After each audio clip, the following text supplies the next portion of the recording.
What's up, guys? Obviously, I had to dust off the old basketball for NBA draft stuff. Started last night. There is one thing clear about the two selections, Concanipple and Liam McNeely.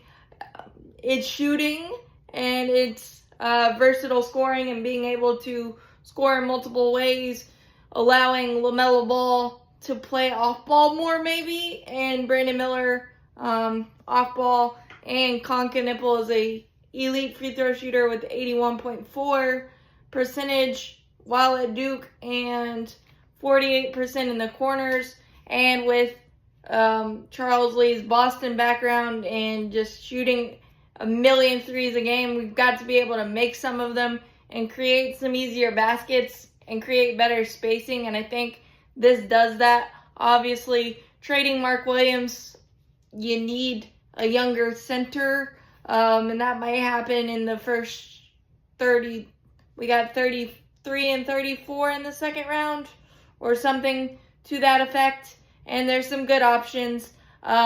Getting 2 firsts from the Suns for Mark Williams, which I guess the Suns are the favored trade partner with the Hornets. We've sent half our team over to the Suns in the last 6 months.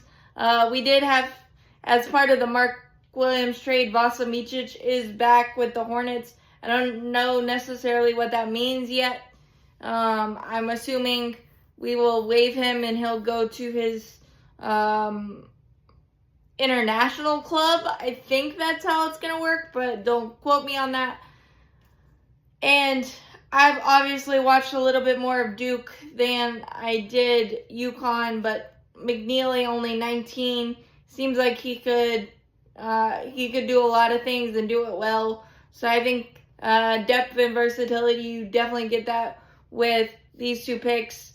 Obviously, I may have preferred VJ, and obviously Ace would have been the flashier pick, but at this point, nothing would surprise me with what the Hornets are doing.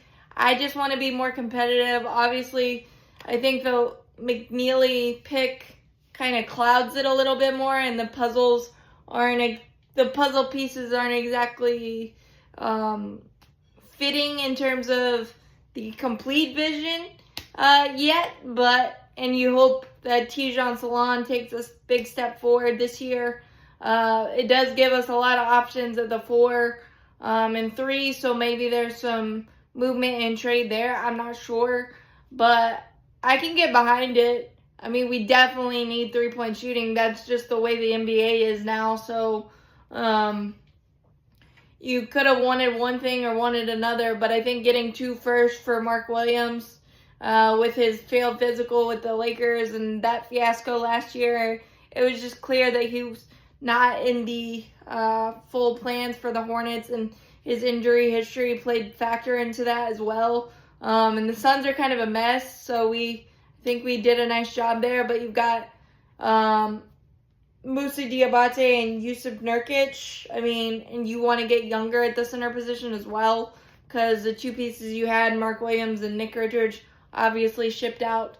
So there's a different vision there. I think it's slightly coming together, but I feel like free agency will tell the tale on so many other how the pieces are going to ultimately fit together. And ultimately, my goal for the Hornets is just honestly to be competitive every single night. I know it's a hard ask to completely become the Pacers or the Thunder, but they did it very quickly, and I feel like this is the year that we really need to take a step forward.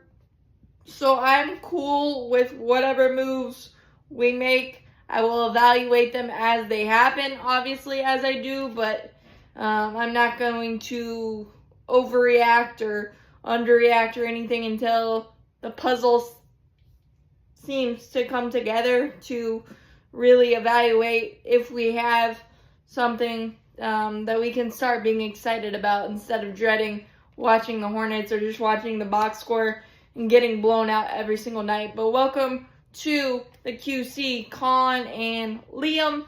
Can't wait to see you guys ball out and see how this plays out. But as always, Buzz City, all flag, go Hornets.